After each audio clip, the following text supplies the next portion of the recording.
Dungeon Basic. Dungeon Basics. The newcomer evil should learn the basics of dungeon management.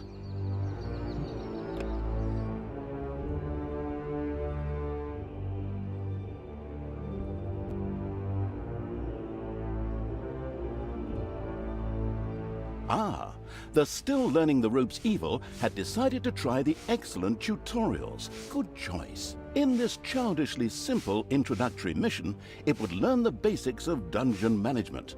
Things like digging, building rooms, and hiring and firing creatures. Everything a novice evil needs to know. First of all, it admired the center of its power, the dungeon heart. This, if possible, should never be broken, as that would lead to an inglorious and permanent end to the definitely wanting to avoid this at all costs evil. Naturally, the most important resource for any evil genius was gold. One can make the best things out of the glittering metal, and nary a creature was going to let the absolute evil hire it and push it around without a coin or two. Sad, I know, but that's the way the cold, hard capitalist world of evil works. Although a little gold could also be stored in the dungeon heart, the little snots, the strange name giving evil's workers, had to travel long distances to do so. It made much more sense to build a treasury nearby. The fast-learning evil immediately began doing so.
Sometimes the bored evil's little snots didn't work quickly enough.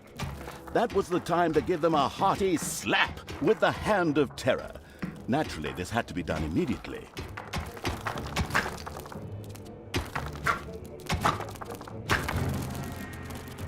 The calculating evil threw a cagey glance at its population limits.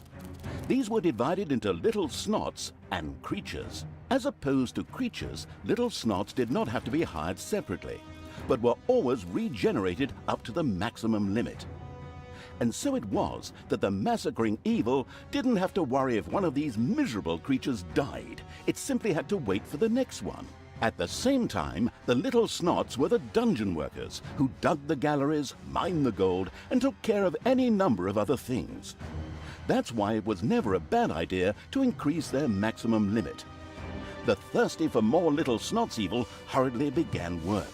The corresponding research was kindly unlocked for the absolute evil. This was necessary in the tutorial in order not to confuse it with the wide range of possibilities. Besides, there are people out there who really do everything wrong.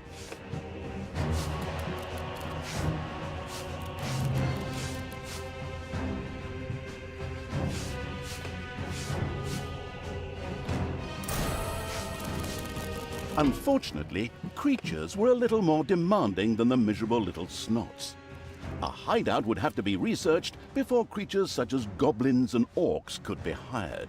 As loyal as the little snots were, they were unable to fight and took to their heels in panicked flight at the first sight of an enemy.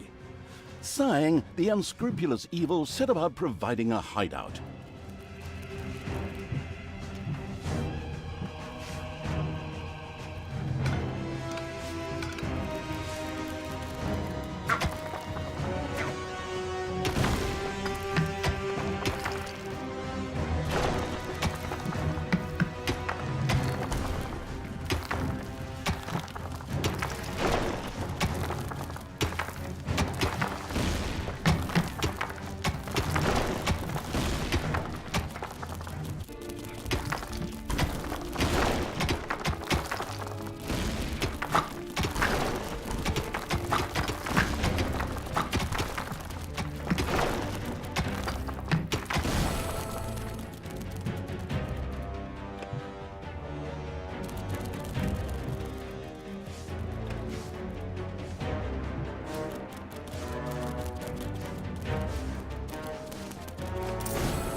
The army craving evil had hired a creature which would from now on do its dirty work.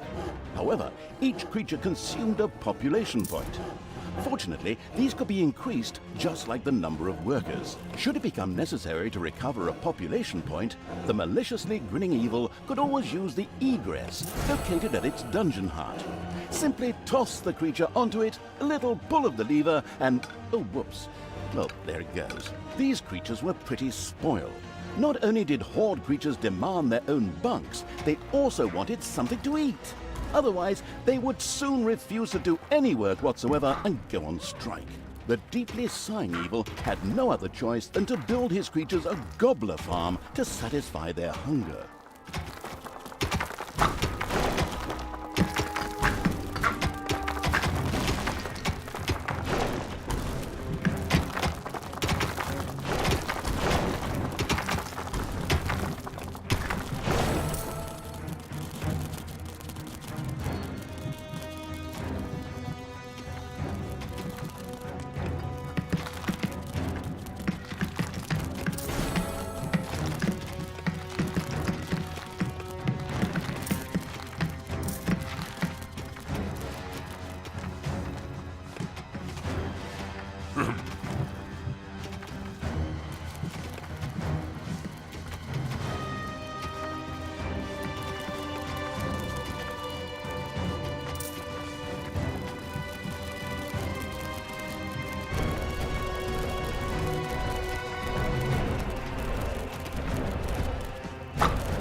Excellent work.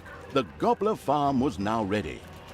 Later, the creatures would also demand other things, but for now, they were satisfied.